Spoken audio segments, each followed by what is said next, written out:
When people go on diets, they'll often categorize food as good or bad. Chicken, broccoli, and rice might be viewed as good foods, while donuts, candy bars, and soda might be viewed as bad foods. Our common dieter will attempt to reduce their intake of the bad foods, instead opting for good foods. This is a proven strategy, but there's a major trap. When we tell ourselves that we can't have something, we start to crave it.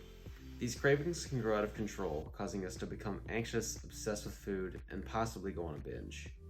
A strategy I've added to my playbook is to expose myself to the bad foods. I've started treating myself to foods I once set as off limits or once a month only. No more saying no to ice cream, milkshakes, pancakes, fast food, candy, and donuts. Now I make sure to have something like that at least every 3 days. Doing so nips cravings in the bud before they can grow out of control.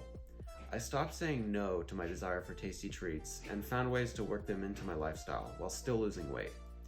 One way to squeeze donuts back into my life is to purposely allocate calories in an imbalanced way. Think about it. Is your dinner the same size as your breakfast? Most people will have a smaller breakfast and a larger dinner, or they'll skip breakfast or lunch entirely. Rather than having the same amount of food at each meal, I learned how to make things that feel filling but don't have lots of calories. These are the bulk of my meals, and having them throughout the day keeps the hunger at bay. At the end of the day, I can then have a donut or a milkshake, and the excess calories are negated. You're watching me eat a donut. A donut I'd been craving for over a week. Those cravings led me to an aha moment. Rather than denying myself the things I wanted, I should have been finding ways to indulge myself while still progressing towards my goals.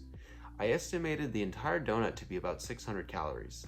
For reference, I know how to make a filling 3-course meal for under 300 calories, which can take over 15 minutes to eat.